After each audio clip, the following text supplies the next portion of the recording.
Bonjour et bienvenue dans Outdoor Minds. La chance, c'est ce petit quelque chose d'imprévisible qui change tout. Un alignement de circonstances, une rencontre inattendue, un moment où tout bascule. Mais est-ce vraiment un hasard ou une aptitude à saisir l'instant, à oser au bon moment? Je suis Armelle Solélac, serial entrepreneur, investisseuse et double tour du mondiste. Pour cette 7e saison, nous partons à la rencontre de celles et ceux qui ont croisé la chance ou qui l'ont provoquée. Athlètes, entrepreneurs, investisseurs, ils nous racontent les coups de bol, les signaux faibles et les carrefours invisibles où tout s'est joué. Allez, c'est parti pour une nouvelle rencontre. Cet épisode d'Outdoor Minds vous est offert grâce au soutien d'Above & Beyond, le fonds d'investissement Early Stage, spécialiste des secteurs du tourisme, des sports et des loisirs. Bonjour à tous, aujourd'hui nous avons le plaisir d'accueillir Sébastien Travelletti, CEO de Magic Mountains Coopération. Bonjour Sébastien. Bonjour Armelle. Sébastien, est-ce qu'il y avait dans ton enfance des signes un peu précurseurs qui a pris ensuite ta carrière professionnelle? Déjà, je grandis au milieu des Alpes. J'ai grandi dans le village de Comté qui se situe à quelques kilomètres de la ville de Sion, qui est vraiment au centre du canton du Valais où on retrouve toute une série de stations de ski, ce qui est certain. Mais surtout, dans la commune que j'ai grandi à Comté, il y avait juste un petit téléski dans une zone à 1500 mètres qu'on appelle chez nous les Mayens, parce qu'il n'y a jamais eu de station de ski. Et qu'est-ce que je faisais quand j'étais petit? Je dessinais des installations sur du papier. Et puis, j'imaginais qu'est-ce que pouvait être la station de ski sur la commune de Comté. Et c'était un peu un défi, une petite passion que j'avais. Je dessinais beaucoup de choses, mais ça me plaisait beaucoup de faire ça. Et en plus, je savais que ce soit mes parents ou des générations de mes parents avaient réfléchi à développer. Et ça, c'est jamais fait, mais moi, je l'ai aussi fait sur papier, dans ma tête, et puis aussi un peu dans mes rêves. Il y avait une certaine envie dans ma carrière d'y être et d'y consacrer du temps par la suite. Ok, donc tu faisais du master planning avant l'heure. Raconte-nous un peu justement les grandes étapes de ta carrière professionnelle jusqu'à aujourd'hui. Alors, après mon école obligatoire, je suis parti faire un apprentissage en plein de commerce. En Suisse, c'est quand même assez commun. J'avais pas envie de partir aux études. J'avais vraiment envie d'être dans la vie active dès le départ, à partir de 15 ans. Et ce que on faisait à l'époque, c'était une école professionnelle supérieure qui permettait l'accès à des écoles universitaires ou bachelor par la suite. Et j'avais vraiment l'envie d'être dans l'informatique et de faire du développement, etc. Mais à 18 ans, quand j'ai fini mon apprentissage, je suis parti au Colorado pour apprendre l'anglais et je suis parti un peu la fleur au fusil en me disant ouais, mais le Colorado, c'est un peu comme le canton du Valais, je serais au milieu des stations de ski. Puis je me suis retrouvé à Boulder, à l'université du Colorado, mais finalement, il fallait faire 1 heure de voiture. J'ai pas de voiture. Transport public aux États-Unis, un peu compliqué. Et j'avais juste 18 ans. Et pour finir, j'ai fait 6 mois à l'Uni. Après 6 mois, j'ai dit non, je vais pas me faire une saison de ski comme ça. J'ai réussi à partir sur Vail. Et à Vail, pour finir, j'ai pu trouver un job et commencer à travailler. Alors, j'ai travaillé un peu à l'école de ski avec un visa d'étudiant, c'est-à-dire que j'ai un maximum de 20 heures par semaine, mais au moins, j'avais quelque chose et j'étais au milieu d'un domaine skiable. Et pourquoi Vail? Vail et le Colorado, c'est qu'il y a eu les championnats du monde 89 et j'avais suivi ça et ça m'avait plu et j'ai dit, je veux aller là-bas et voir ce que c'est. À la suite de ça, j'ai fait mes études d'informatique à l'École supérieure d'informatique de Sierre et je suis parti rapidement dans le développement, mais après plus la gestion de projet, aussi la direction opérationnelle d'une société qui était ICAR, un institut de recherche. Et pour finir, après 5 ans, j'ai pu rejoindre un groupe international qui était ADECO pour la mise en œuvre de ce qu'on appelait la webification. C'est un peu une mission de 3 ans. Et à la suite de cette mission, on était toute une équipe de copains où on a lancé une société. Et dans cette société, le cadre de cette société, il y a eu le lancement d'eLiberty. Alors, je parle d'eLiberty en 2002. C'était la première fois que finalement une société plus ou moins indépendante développait le système de réservation de forfait de ski en ligne, c'est-à-dire 24 ans déjà la première version. Et là-dessus, cette société après s'est agrandie, etc. Je me retrouvais pas parce que pour moi, la partie Liberty devait se développer autrement ou différemment. Et j'ai un peu lâché ce bébé-là pour partir avec le groupe Kudelski et Ski Data. Et j'ai fait le monde entier là pendant 11 ans pour tout ce qui était les systèmes de contrôle d'accès, remontée mécanique. Alors c'est extrêmement intéressant, hein. J'ai vu autant l'Amérique du Nord où j'allais presque une fois tous les mois dans les différentes stations, que ce soit Canada et américaine, mais aussi j'ai été en Chine, j'ai été en Amérique du Sud, en Australie, en Nouvelle-Zélande, etc. Et aussi beaucoup participé en Europe dans le développement. Et tout cela m'a permis de voir ce que se faisait dans le monde entier, d'apprendre, parce que j'avais toujours les oreilles ouvertes, les yeux grands ouverts pour savoir ce qui se passait, différentes expériences, quelles étaient les bonnes et les mauvaises. Pour finir, en 2017, lancement du Magic Pass. Entre deux, j'avais pris la présidence des remontées mécaniques d'Anvers. J'ai aussi pris la présidence de l'Office du tourisme.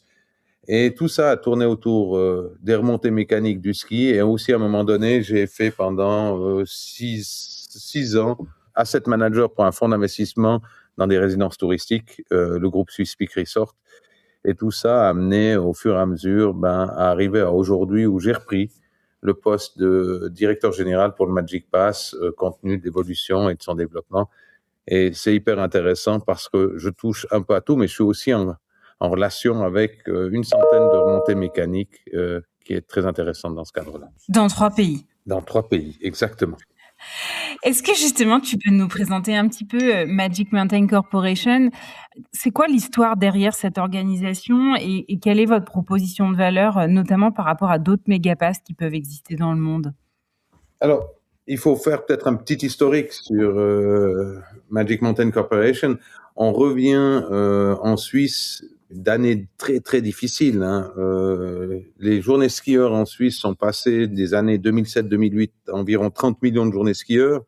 On a perdu 30% du marché en 2017, avant le lancement du Magic Pass. Cette perte est due principalement à une clientèle internationale parce que le franc suisse a tellement pris de valeur. Pour les Européens, ça coûtait d'un coup 50-60% de plus qu'historiquement.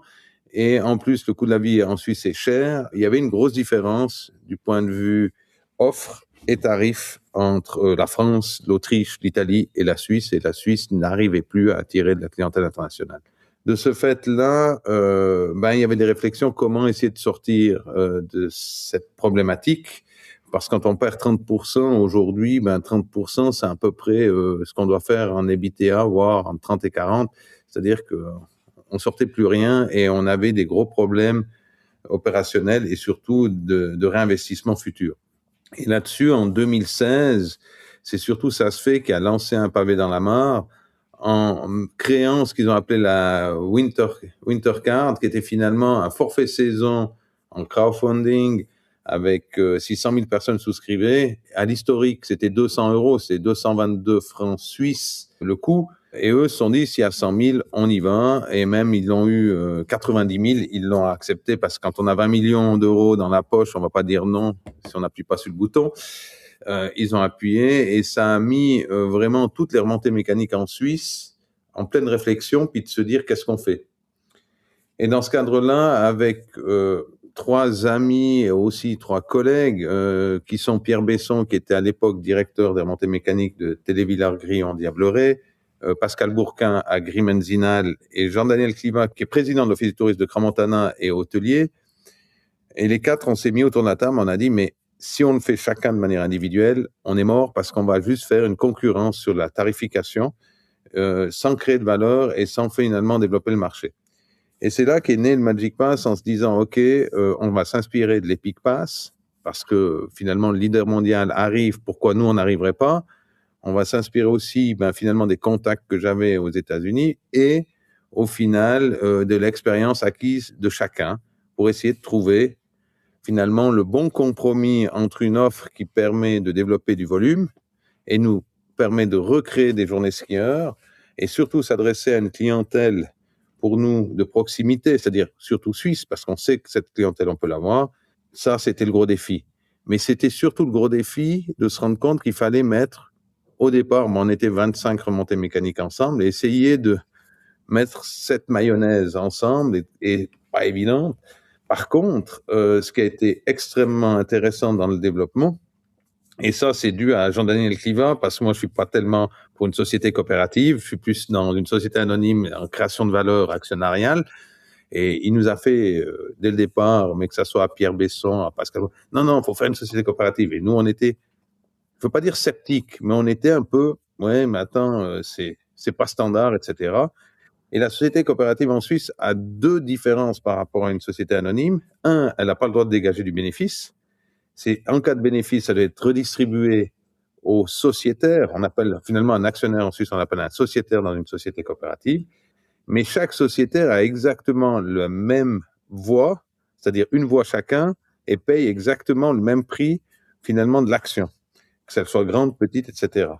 C'est un peu ce qu'on retrouve finalement dans la politique suisse au niveau de la confédération, avec un équilibre entre finalement les cantons et la population. Hein, on a deux chambres et ça fonctionne extrêmement bien. Et cet élément-là, finalement, aujourd'hui, est une clé du succès parce qu'on rentre un nouveau sociétaire facilement et puis il sait comme quoi il a le même pouvoir que chacun. Il n'a pas, et tout le monde se fait diluer de la même manière et sans souci. Puis la deuxième chose, c'est qu'on travaille dans l'intérêt des sociétaires. Il n'y a aucun autre actionnaire indépendant, c'est-à-dire que c'est que des remontées mécaniques. Et ça, c'est aussi une autre clé du succès de cette société-là. Et pour finir, quand on l'a lancé, ben, on pensait pas succès. On partait pour remettre les Suisses, et je dirais plus les Suisses romans au ski. C'était essayer de finalement relancer cet engouement vers le ski, ce qui a été réussi. Et la deuxième chose qui était extrêmement importante pour nous, c'était de dire, ben, historiquement, un forfait saison s'adresse uniquement à des locaux, à des personnes qui ont une résidence secondaire et à quelques exceptions. Alors, quand on dit locaux, c'est aussi des saisonniers et c'est à peu près tout. Et aujourd'hui, ce qui est le Magic Pass, mais comme l'Epic Pass, de la même manière, ben, c'est un forfait. Alors, nous, on est annuel, on n'est plus saison, mais qui s'adresse finalement aux citadins, en les poussant à venir plus souvent à la montagne, etc. Et ça, c'est vraiment le gros défi qu'on a réussi à relever, c'est de pouvoir pousser finalement les clients à se dire, voilà, le ski est attractif, on vient. Et ce qui m'avait marqué lors d'un voyage au Colorado, et ça, c'est assez extraordinaire, c'est une fois, je fais un check-in dans un hôtel à Denver où je l'ai assez souvent, et une réceptionniste, d'un coup, elle discute, elle me voit arriver avec ma housse à ski, etc.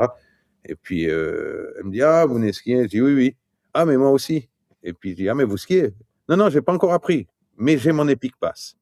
C'est-à-dire que même un débutant allait prendre un forfait parce que culturellement, ben, si on veut apprendre, c'était le meilleur forfait à prendre. Et ça m'a vraiment surpris. Puis ça m'a fait dire, voilà, ben, ce qu'ils ont réussi à faire, c'est qu'ils arrivent à engager des gens, même qui ne sont pas dans ce sport ou dans ce loisir, à se dire, OK, je le prends parce que j'ai envie de relever ce défi. Et ça, c'était très intéressant. Et on est dans le même esprit aujourd'hui avec le Magic Pass. Pour les auditeurs qui seraient pas familiarisés avec l'Epic Pass, pour vous donner un ordre d'idée, aujourd'hui, au moment où on enregistre, l'Epic Pass, il est vendu $1089 US. Donc on est en early booking sur la saison. Moi, je trouve ça hallucinant de me dire qu'il y a un débutant complet qui a déjà posé quasiment $1100 sur la table avant même de savoir skier et avant même que l'hiver ait commencé. Donc ça, c'est quand même très très fort comme tour de force. Je dirais que il y a quelque chose que je trouve très impressionnant dans le Magic Pass, c'est qu'effectivement, vous êtes au-delà d'un forfait de saison, vous êtes un forfait annuel, parce que vous avez intégré la possibilité de se servir du forfait pendant l'été, mais aussi je trouve que vous avez intégré, par exemple, si mes souvenirs sont bons, il y a 18 bains et piscines de montagne. Vous avez aussi plus d'une centaine d'expériences qui sont proposées sur lesquelles on peut avoir des réductions, mais aussi des réductions significatives. Hein, c'est pas 1 ou 2%, sur de l'offre restauration, sur de l'hébergement. Enfin, c'est colossal. En fait, c'est une carte de loisirs maintenant quasiment avec une dominante ski.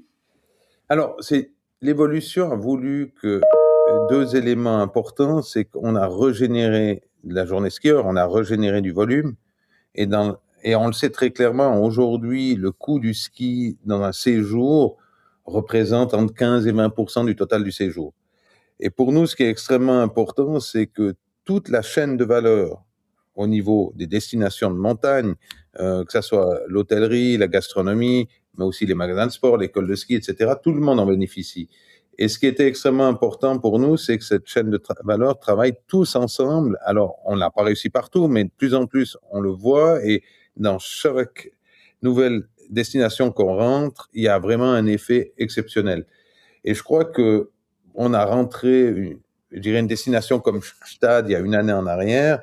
Il y avait beaucoup de scepticisme, autant des gens de Gstaad, mais autant aussi des socio-professionnels de la région, parce qu'ils ont dit, oui, mais ils vont nous amener de la clientèle, je mets entre guillemets, pique-nique, qui va prendre sac à dos, ils viendront pas consommer dans les restaurants, ils viendront pas dans des hôtels, ils ont du 5 étoiles vraiment en force, hein.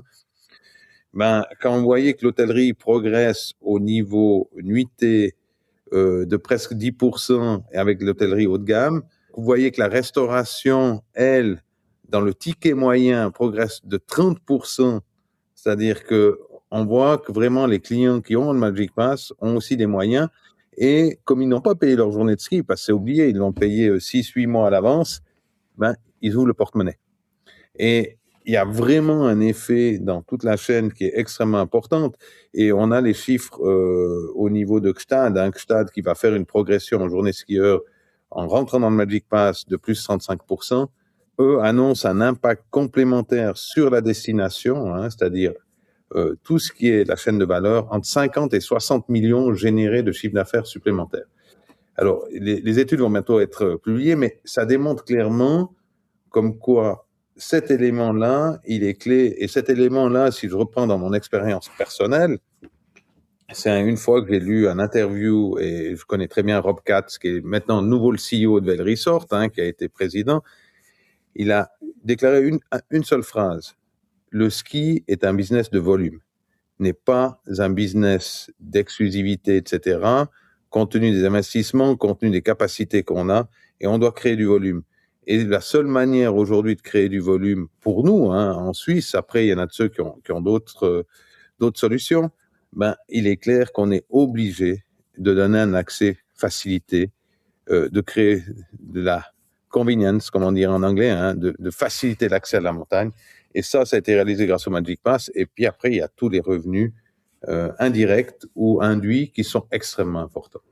Est-ce que tu as une idée en pourcentage des personnes que tu as remis au ski localement grâce au Magic Pass? Alors, c'est très difficile de dire. Moi, j'ai des exemples perso parce que j'ai des amis proches, hein, qui faisaient du ski parce qu'ils faisaient partie d'un ski club. Ils allaient 2, 3 ou 4 fois par saison. Parce que pourquoi ils allaient? Parce qu'il y avait un tarif dans le cadre d'un tarif groupe ski club. Ils allaient faire 1 ou 2 sorties ou 3, 4 maximum sur l'hiver. Ben, ces amis-là, aujourd'hui, en Magic Pass, ils vont en 30, 35 fois, voire 40 fois selon les saisons. Et puis, ce qui est exceptionnel, c'est que le premier week-end de novembre, ils savent qu'ils vont aller à Saas-Fee parce que Saas-Fee avec son glacier est ouvert et ils veulent aller. Et on sait très clairement que le mois de novembre, décembre, on a très peu de concurrence dans l'activité. Dès qu'on vient sur le printemps, le mois de mars, ben, tout reprend, le vélo, le golf, le foot, plein d'autres activités. Tandis que le mois de novembre est vraiment un mois, je dirais, presque vierge pour les remontées mécaniques. Si on arrive à dynamiser ces mois-là, on a du volume et on crée de nouveau un volume complémentaire. Mais ces gens-là ne seraient jamais été payés entre 60, 70, 80 euros pour aller faire une journée à Saas-Fee. Ils ont un Magic Pass, ils vont. Et cette personne-là que je connais, qui est un ami, qui me dit, mais ça me coûte plus cher qu'avant parce que quand je vais chaque fois aller au resto, je vais prendre mon apéro, etc., parce que je vais me faire plaisir. Alors, il serait fait plaisir peut-être en ville de Sion ou ailleurs, il aurait été faire une sortie à Montreux, Lausanne, etc., mais ça montre comme quoi on est en train de finalement dynamiser des périodes qui étaient peut-être pas propices historiquement pour la clientèle qui n'était pas des skieurs assidus. Ensuite, on est très clair, on sait que beaucoup de clients, c'est dès qu'ils ont un pass avec un accès libre, ben, vont l'utiliser plus souvent. Si ils n'ont pas cet accès libre, c'est très difficile à les motiver d'aller payer une journée de ski. Et puis l'autre élément qui est, quand la météo n'est pas adéquate, on va pas payer sa journée de ski. Par contre, on a un Magic Pass, on va quand même skier, puis on se dit, on fait 2 pistes, on va aller au resto, on va prendre un apéro, puis on va passer un moment sympa, même avec une météo défavorable. Et c'est tous ces éléments-là qui font qu'aujourd'hui, on a redynamisé. Mais on a surtout, pour moi, fait consommer plus des consommateurs existants. On a surtout dynamisé beaucoup de personnes que le ski Oui, alors j'aime, mais j'ai pas envie de prendre le risque de payer une journée puis de pas avoir une super expérience. Et puis l'autre élément, mais qui en effet induit qu'on n'a pas pensé ça au départ, c'est qu'aujourd'hui, dans les 100 remontées mécaniques qu'on a ensemble, on n'a pas une concurrence tarifaire, on a une concurrence qualitative, d'accueil, de qualité de la restauration, etc. Et là-dessus, ça change toute la donne. C'est-à-dire que la clientèle, elle, est sensible à tous les éléments externes, mais ça pousse chaque remontée mécanique à s'améliorer du point de vue qualitatif, que ce soit l'enneigement, le damage, l'accueil des clients, etc. Ça peut être déjà aussi au niveau des parkings. Bref, alors on monte en qualité, et ça c'est aussi assez incroyable, mais c'est un effet que on n'avait jamais réfléchi, mais aujourd'hui qui est de plus en plus important dans le développement des stations qui participent au Magic Pass. Sébastien, si on revient un peu à ton parcours professionnel, est-ce qu'il y a un moment tu t'es dit « Waouh, là j'ai vraiment eu de la chance ». Alors, à plein d'étapes, j'ai eu de la chance. Et je pense que la première chance que j'ai eue, c'est une personne qui est au Colorado et que le hasard a peut-être changé toute ma vie. Je suis entre Noël et Nouvel An, j'ai pas de travail dans le Colorado, je suis sur Vail, ça coûte une fortune. Et cette personne, c'est Katie Gaylord. Katie est une prof de ski à Vail Village Ski School, c'est-à-dire au centre du village de Vail. Par hasard, on tombe sur un télésiège ensemble, on commence à discuter. Elle avait vécu à Chamonix, elle avait fait des études en Suisse, elle parlait très bien le français, malgré qu'elle vient de Vail. Et sa fille, à l'époque, avait 14 ans, était à l'American School à l'Aisin. C'est-à-dire qu'il y avait, d'un coup, il y a eu un match complet. Et après 2 télésièges, 3 pistes ensemble, on discute. Puis elle me dit, mais tu fais quoi ici? Je dis, ben, je cherche du travail, mais si j'ai pas de travail, peut-être dans 2 semaines, je suis loin parce que je suis encore à l'hôtel, etc. Puis elle me dit, non, non, mais ça va pas. Viens, on va vite voir le manager de l'école de ski, je te présente. On va vite voir, peut-être certains connaissent en France, Sacha Gros, son papa, Joël Gros, a toujours un magasin de sport à Vail. Sacha a couru pour les États-Unis en Coupe du Monde. Et ensuite, il y avait la famille Moritz qui avait le restaurant La Tour, un restaurant gastronomique sur Vail. Et la famille Moritz était aussi suisse. Mais en 3 heures, j'avais presque 3 propositions de travail. Elle me dit, non, non, mais tu restes pas à l'hôtel. J'ai une chambre chez moi, je te loge, et puis tu chercheras tranquillement un logement. Et cette personne, le hasard fait que si je viens 10 secondes après, je fais un siège derrière, je la rencontre pas, etc. Et cette chance-là, elle a été extraordinaire parce qu'elle a permis pour moi, d'avoir du travail, de faire ma saison à Vail, mais d'avoir des contacts nombreux à Vail que j'ai toujours gardés. Après avoir fait ça, mon seul souhait à 20 ans, quand mes parents me demandent qu'est-ce que je veux pour mon cadeau des 20 ans, je demande c'est un billet d'avion aller-retour pour Denver, et puis là-bas je me débrouille, j'ai assez d'amis, je vais skier, mais je suis retourné tous les hivers entre 95 et 2007, sans exception. Après, j'ai travaillé pour Ski Data, j'en ai encore plus souvent. Et ça a permis de garder des contacts, de garder aussi un œil sur ce que je faisais là-bas et l'évolution et tout ça. Et j'ai vu tout ce qui s'est passé, mais j'ai aussi, entre guillemets, été peut-être un peu au cœur de ce qui s'est passé parce que soit mes contacts, soit les amis, etc., j'avais accès à beaucoup d'éléments. Et cette chance-là, pour moi, je considère vraiment comme une chance que j'ai eue au niveau de Katie, a permis finalement de faire beaucoup de choses dans ma carrière, mais sur une rencontre fortuite, je dirais inespérée. Et aujourd'hui encore, avec Katie, si quelqu'un me demande, c'était presque ma maman au Colorado, et je considère le Colorado comme ma deuxième maison, et quand je vais là-bas, je suis à la maison. Et c'est des rencontres extraordinaires qui, pour moi, je pense, qui ont changé une vie ou qui m'ont mis sur des rails pour une carrière X avec certains éléments. Alors, est-ce que tu crois que la chance, c'est un phénomène de pur hasard ou est-ce qu'on la provoque? Alors, pour moi, je pense qu'on la provoque. Alors, elle n'est pas toujours là, mais je pense que si j'avais pas, ou je m'étais resté de mon côté sur Boulder, en me disant, ouais, je vais chercher depuis Boulder, etc., à un moment donné, j'ai dû faire mon pactage, je suis parti à Vail, j'ai dit, j'essaye, je trouve une solution à un hôtel, etc. C'est-à-dire, cette chance, pour moi, de la provoquer. Et que ça soit dans toute la carrière, souvent, à un moment donné, on a des étapes dans la vie où on se dit, il faut que j'essaye. Alors, on n'a pas toujours la chance, elle n'est pas toujours là, mais souvent, elle peut que récompenser un peu une certaine audace et puis une abnégation, je dirais, à vouloir essayer de réussir ou d'arriver à certaines fins. Et je pense que c'est comme dans tout, si on essaye à un moment donné, ben, elle tournera du bon côté. Et pour moi, elle a tourné souvent du bon côté. Est-ce que tu laisses de la place à ton intuition, à justement ces fameuses rencontres fortuites ou à une forme de synchronicité dans tes choix? Alors, je dirais oui, on laisse toujours. Après, ça dépend tout dans ce qu'on est comme domaine, hein. Quand on a lancé le Magic Pass, si je prends cet exemple-là, on avait de l'intuition, on n'était jamais sûr de réussir. Mais il y a un feeling, on le sent, on se dit ça va passer, ça va réussir, on va réussir à faire ça. Et je pense que si on est trop dans le contrôle et d'en vouloir garantir que chaque chose arrive au moment X et puis de tel niveau ou à telle échelle, c'est sûr qu'on n'arrivera pas. C'est-à-dire qu'il faut vraiment se laisser amener par les intuitions tout en sachant quels sont les risques, quelles sont les règles et puis se dire, voilà, quels sont les risques que je suis prêt à prendre et jusqu'à quel niveau je suis prêt à aller. Mais pour moi, tout ça est important. Et je pense qu'on doit se laisser aussi, je dirais, embarquer par ça à certains moments. Est-ce que, il t'est arrivé à contrario de rater ta chance ou de commettre une erreur? Et surtout, en fait, qu'est-ce que tu en retiens? Alors, des erreurs, on en fait tous, hein. Je pense qu'on fait tous plein d'erreurs.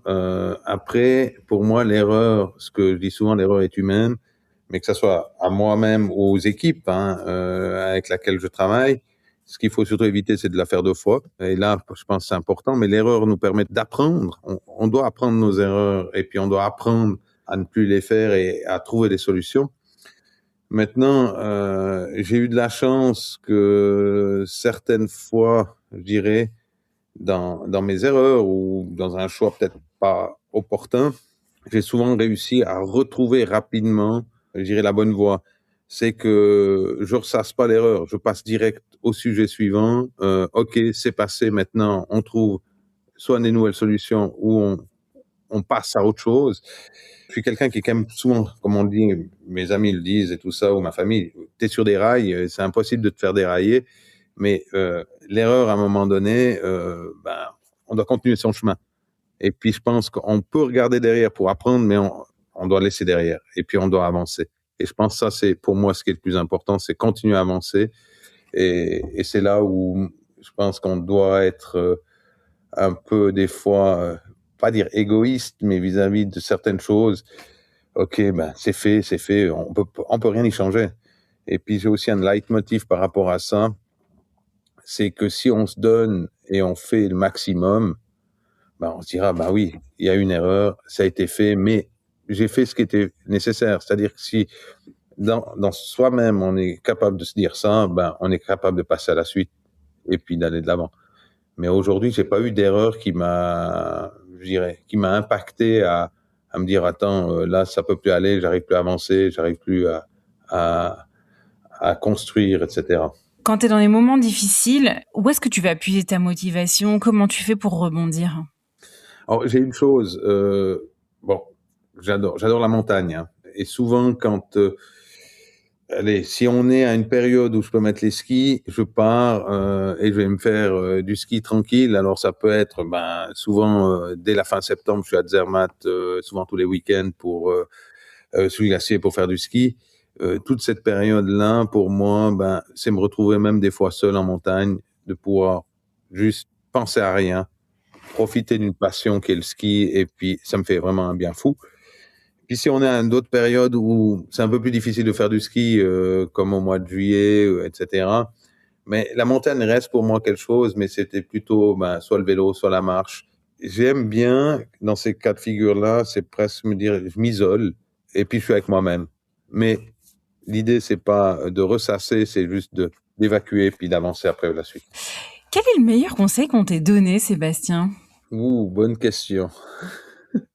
Alors, le meilleur conseil, je dirais par rapport à mon caractère, c'était surtout d'être un peu plus à l'écoute, parce que je suis quelqu'un qui a des opinions fortes et puis qui veut avancer. Et puis souvent, le constat est que j'ai peut-être un aspect de compréhension rapide, et puis les gens qui sont avec moi ils n'ont pas pu comprendre, etc. Et souvent, pour moi, c'est difficile parce que je veux pas attendre, je veux avancer. Et il y a peut-être une certaine impatience. Alors, s'il y a les deux conseils qu'on m'a donnés, c'est un, d'être plus à l'écoute, puis deux, d'avoir un peu plus de patience. Mais cette patience, elle a beaucoup changé lorsque je suis allé aux États-Unis et que j'ai fait mon année, parce que là-bas, on se met dans une file, on attend pour tout. C'est-à-dire que on est sur une mentalité complètement différente de l'Europe, parce que l'Europe, on n'aime pas attendre, et puis on essaie de passer devant, on essaie de trouver des solutions. Les Américains, non, s'alignent, ok, que ce soit la poste, que ce soit n'importe quoi. On attend et personne va tenir un mot parce qu'on doit attendre. Et ça m'a fait énormément de bien dans mon caractère et dans toute après la suite de ma carrière, c'est-à-dire d'essayer d'avoir de la patience. Mais ça, maintenant, je pense que je l'ai bien. Mais surtout aujourd'hui encore, d'avoir peut-être des fois un peu plus d'écoute parce que on n'a pas tous peut-être la même dynamique ou la même compréhension des sujets. Et souvent, je suis un peu trop en avance par rapport à certains parce que j'anticipe beaucoup de choses. Et il faut peut-être des fois faire, allez, on fait un arrêt, on écoute, puis après on avance. Tu parles d'anticipation. Comment est-ce que tu vois les choses pour les 10 prochaines années dans le secteur du tourisme? C'est une bonne question. Alors, si on m'aurait posé il y a 10 ans, lors du lancement du Magic Pass, où il serait aujourd'hui, j'aurais déjà dit tout faux. Alors, parce que jamais j'aurais pensé qu'on faisait, on parlait de 120 000 clients, on va faire presque 400 000. On pensait d'être uniquement en Suisse romande, on est bientôt peut-être sur toute la Suisse, on est rentré un peu en Haute-Savoie, on est rentré un peu en Italie. Compliqué. Moi, ce que je pense, une chose, dans 10 ans, on continuera à skier. Le ski sera toujours là. Il y aura peut-être des différences sur la basse altitude ou à certains endroits, c'est-à-dire que les saisons risquent d'être plus courtes, à d'autres endroits, il y aura peut-être plus de neige, etc. Ce qu'il y a surtout d'important et où on doit essayer d'aller et continuer à avancer, c'est que, pour moi, le ski sera toujours là, mais on doit mettre les conditions cadres pour permettre et continuer son développement. Tout ce qui est la partie impact CO2, écologie est importante, mais on ne peut pas avoir que cette vision-là, on doit avoir une vision économique et on doit trouver un équilibre.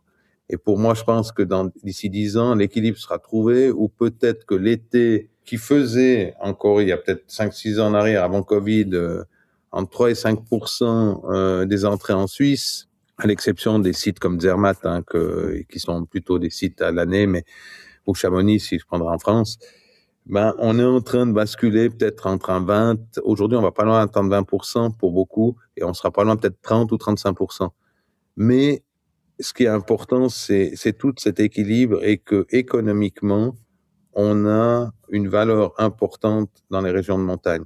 Alors, comment je le vois? Je pense qu'on aura toujours du ski, et je l'espère le plus tôt en saison. Peut-être les saisons sont plus courtes enfin, mais ensuite, je pense que la saison estivale, et la Suisse le démontre, et quand je le vois dans le cas du Magic Pass, les stations de basse altitude, des packs sont ouvertes et font des entrées de manière importante. C'est-à-dire que dès le début avril cette année, elles ont passé en mode été, et il y a une demande. Et je pense que ça va continuer à s'accentuer comme ça, c'est-à-dire qu'on aura pas un business 365 jours par année sur une station individuelle, mais on l'aura peut-être plus en plus dans des ordres de grandeur de 250 à 280 jours, tout en sachant que l'été deviendra quand même un développement intéressant et conséquent. Et je pense que l'apport du Magic Pass dans ce cadre-là permet une certaine garantie de continuer son développement, et on le voit, il y a un intérêt. Et je pense que ça, c'est important, c'est-à-dire que là-dessus, il y a ce mouvement qui est entamé, puis il va encore s'accentuer d'ici 10 ans. Mais je pense que si je vois aussi, après c'est juste du côté d'Anvers, si on prend en chute de neige moyenne, début des années, entre 2000 et 2005, la moyenne était environ 6 mètres de chute, et aujourd'hui on s'approche des 8 mètres, c'est-à-dire à 2400 mètres. Ce qu'on se rend compte, c'est-à-dire qu'il y a de plus en plus de précipitations. Le grand défi, c'est où sera l'isotherme du 0 degré. Est-ce qu'il tiendra en dessous de 1500, ou il sera à 1008, ou il sera à 2000? Mais par contre, je pense que tant qu'on aura cet isotherme qui est entre 1005 et 1008 pour les Alpes, je ne parle pas de la basse altitude, le ski sera peut-être encore mieux que ce qu'on a connu maintenant, parce qu'on aura peut-être des meilleures conditions de neige, parce que les précipitations sont plus importantes. Voilà. Mais je peux me tromper à 100% là-dessus, mais pour moi, je reste convaincu, et mon envie et ma passion me font dire comme quoi on a encore des super hivers et on continuera à le vivre. Bon, rendez-vous dans 10 ans pour faire le point. Qu'est-ce que tu sais avec une absolue certitude? Qu'est-ce que je sais avec une absolue certitude? On ne sait rien parce que tout peut changer si rapidement. Aujourd'hui, si on voit le monde géopolitique, qui pensait la situation au Moyen-Orient, qui pensait il y a encore 5 ans la situation entre l'Europe, c'est-à-dire l'Ukraine et la Russie, toute certitude peut être cassée demain. C'est-à-dire que si on est trop dans la certitude, pour moi, on risque finalement de manquer d'anticipation à peut-être un changement et à un futur. Et si je reprends juste un exemple, la certitude d'avoir des problèmes d'électricité pendant le Covid, si on nous demandait avant, non mais l'électricité, il n'y aura jamais un manque. Jamais personne. Le Covid et la saison 20-21 en Suisse où on parlait de restrictions d'électricité avec des plans d'évacuation de remontée mécanique qu'on devait mettre en place avec plein d'éléments. Voilà, qu'est-ce qui se passe? Ça, pour moi, cette certitude a été cassée en quelques jours. Aujourd'hui, l'approvisionnement, par exemple, si on prend du kérosène, de l'essence, qui a dit comme quoi un jour on pourrait peut-être avoir un problème de kérosène pour l'aviation, etc. C'est compliqué. C'est-à-dire que j'aime pas être dans la certitude parce que la certitude va empêcher l'anticipation et puis on doit toujours anticiper. Et même si aujourd'hui on ne sait pas ce qu'on va anticiper, mais on doit se dire ah ouais, tiens, cet élément-là, faut peut-être y réfléchir parce que peut-être un jour c'est différent. Et les certitudes font que souvent on s'endort. Et je pense que dans tout, que ce soit vie personnelle, professionnelle, dès qu'on s'endort, il y aura un problème futur. Et on doit éviter de s'endormir. Et je pense que les certitudes nous poussent à nous endormir et ça, j'aime pas. Est-ce que tu peux décrire le reste de ta vie en 5 mots? En 5 mots. Alors, le reste de ma vie, pour moi, il y a une chose, c'est la découverte. J'adore découvrir, j'adore aller à l'aventure dans différents, que ce soit pays, que ce soit région, etc.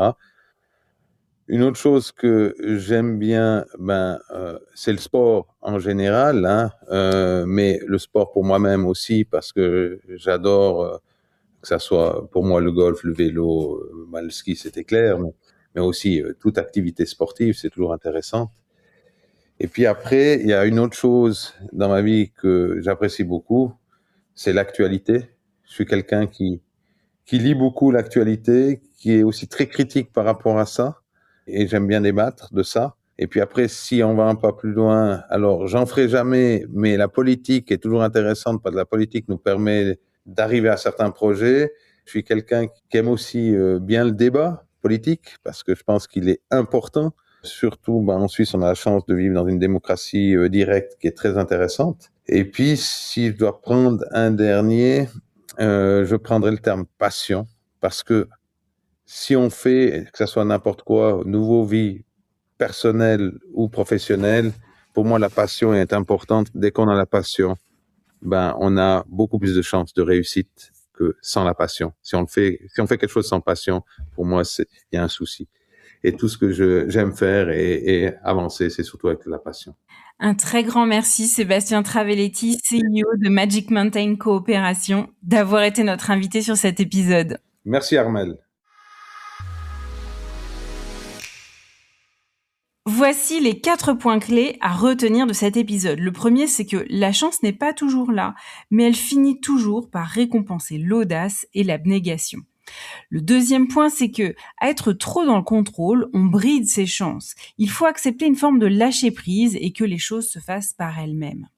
Le troisième point, c'est qu'on fait tous des erreurs, mais il faut continuer d'avancer et s'assurer non seulement qu'on ne refera pas ces erreurs, mais aussi qu'on fait et qu'on fera toujours de son mieux. Et enfin, le dernier point, les certitudes empêchent l'anticipation et nous endorment. Il faut donc s'en méfier. Merci à tous d'avoir écouté Outdoor Minds. Cet épisode vous a plu? Je vous invite à le partager autour de vous et à me soutenir en mettant une note de 5 étoiles avec un commentaire sympa. Cela m'aidera beaucoup pour faire connaître ce podcast et mettre en lumière tous ces leaders qui le méritent. Vous voulez découvrir de nouvelles personnalités inspirantes? Alors je vous donne rendez-vous la semaine prochaine. À très vite sur Outdoor Minds.